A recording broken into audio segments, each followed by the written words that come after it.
태역의 천은 음의 기운 운용의 주체요. 태초의 진은 양의 기운 활동의 주체라. 왜? 무엇이 운용의 주체이고 무엇이 활동의 주체인지 요 두 개의 차원만 이해를 한다면 행의 현장은 어디이고 에너지 충전소 과정이 어디인가. 왜 밝음은 어둠이 감싸줄 때만이 빛나는 것인가. 왜 인간은 밝을 때 일하러 행의 현장을 떠나고 해가 지면 에너지 충전소 과정으로 왜 들어와야 하는가. 이 근본의 원리를 안다면 인이 본영 가지에서 내비치는 그 기쁜 뜻을 다할 수 있습니다.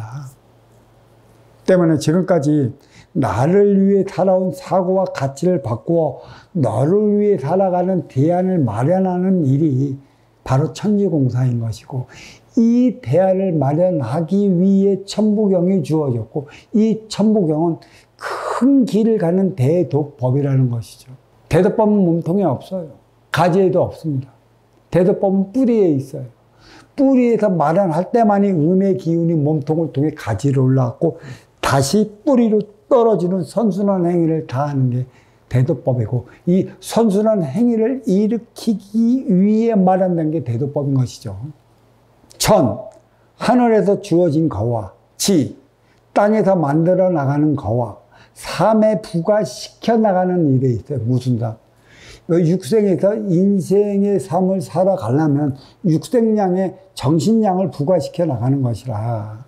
인이란 나하기 나름에 있으니 작용 반작용의 법칙, 상대성 원리가 생활 깊숙이 묻어 있음을 알아야 하는 것이죠. 그리고 천지공사의 1000년의 세월, 이는 천년의 법도 대도법이고, 제가 이것도 앞서 장에서도 설명한 거 있지만, 우리가 고조선 폐망 이후 이 길이는 삼천리의 열국의 시대부터 하나된 민족 국가를 이룰 때까지의 국가가 있는 게, 그게 우리의 차원수랑 정확히 맞아 들어가는 것이에요. 차원수를 하나로 일으킬 때가 1000년이 걸렸어.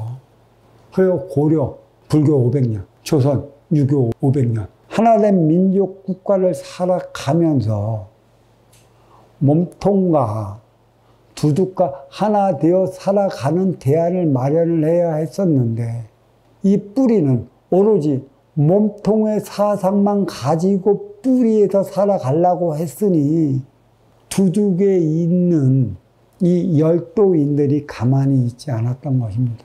1000년 동안 하나된 민족 국가를 이루어 살아가는 동안에 1000여 번의 외세를 받은 이유가 여기에 있고, 1000여 번의 외세를 받으면서 뿌리의 토양은 썩어버렸어요. 그래서 도합 2000년이 되는 것이죠. 마지막 3000년은 업그레이드 시대를 통해 천부경이 세상에 나왔고, 나온 만큼의 하나 되어 살아가는 대안을 만들기 위해 일제감정기를 통해 동족상쟁 6.25를 통해 이 뿌리에는 새날의 씨앗들이 뿌려졌어요. 이 새날의 씨앗은 누구냐면 아날로그 베이비 부모들이고, 이들은 그만큼 천상에서 엄청난 에너지를 갖고 왔고 사지의 기운을 받아왔기 때문에 오늘날에 자원 하나 없는 조그만 땅덩어리에서 10대 강국 안에 드는 것입니다. 받아왔기 때문에 하는 것이지, 받아오지 않았으면 어떻게 하겠어요. 그래서 육생의 물질 문명을 왜 그리 일으켜야 했는 것인가. 배고프면 정신력 구하지 않아요. 배불러야 정신력 구하는 거. 배부르다 보니까 온갖 모순들이 나타나 부딪히잖아. 화합이 안 되잖아. 그래서 그 쏠림으로 말미암아 하나 되지 못하는 엄청난 비극이 지금 벌어지고 있어요. 사실 1897년 이때가 2차 서세 동점 업그레이드 시대고 기계화 문명이고, 1차는 16세기 대항해 시대, 이때가 1차 서세 동점 업그레이드 시대라고 말할 수 있고, 3차는 1988년 컴퓨터가 보편화될 무렵, 정확히 베이비 부모가 기성세대로 우뚝 설 무렵에 미 합중국 서양에 있던 육생 물질 문명이 태평양을 건너 두둑을 통해 이 땅으로 들어왔고 장족의 발전을 이뤄서 도합 3000년이 시작됐는데 이 1000년은 천지공사를 위해 주어진 시간이고 이 천지공사를 다 할 때만이 하나 되어 살아갈 수 있는 것입니다. 그래, 이 천지공사의 기초를 마련하는 때가 언제냐? 1대 36년, 3대 108년.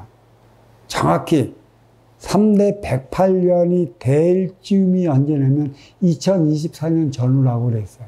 그러면 108년의 시점이 언젠가 나누어 보면 그 정도 나올 겁니다. 이때까지 저는 그랬죠. 하나 되어 살아가야 하는 대안을 마련을 해야 하는 것이고 통일의 원년이라고 그랬어요. 통일의 원년의 기본적인 것은 어디에 주었냐? 1988년도까지 가지의 육생양, 미 합중국에서 들어온 육생, 태평양을 통해 두둑을 건너갔고 부산을 통해 서울로 들어왔습니다. 이게 해양의 일환의 로드랩인 것이죠. 태평양은 제가 천지란이라고 그랬어요. 하늘과 땅 사이를 태평양이라고 그랬어요. 미국 가지가 정확히 뿌리 두둑을 통해 들어오는 형상을 하고 있습니다. 지도를 잘 관찰해 한번 해보셔요. 바다를 통해 들어왔으면 육생양의 정신량을 부과시켜 육지를 통해 다시 서양 가지 쪽으로 올려줘야 되는데 이게 이 안에 대륙의 로드랩이라는 것이죠.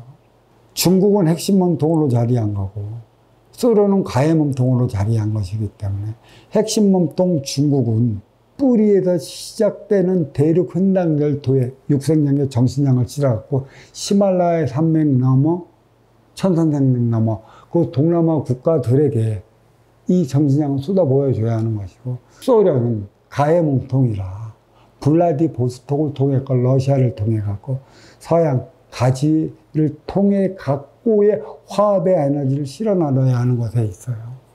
그게 아마 2024년 전후로는 이 안에 대양의 로드랩을 위한 소리가 막 들썩이면서 통일 소리 나오고 거기에 정신력을 심어주는 소리가 막 나올 것입니다.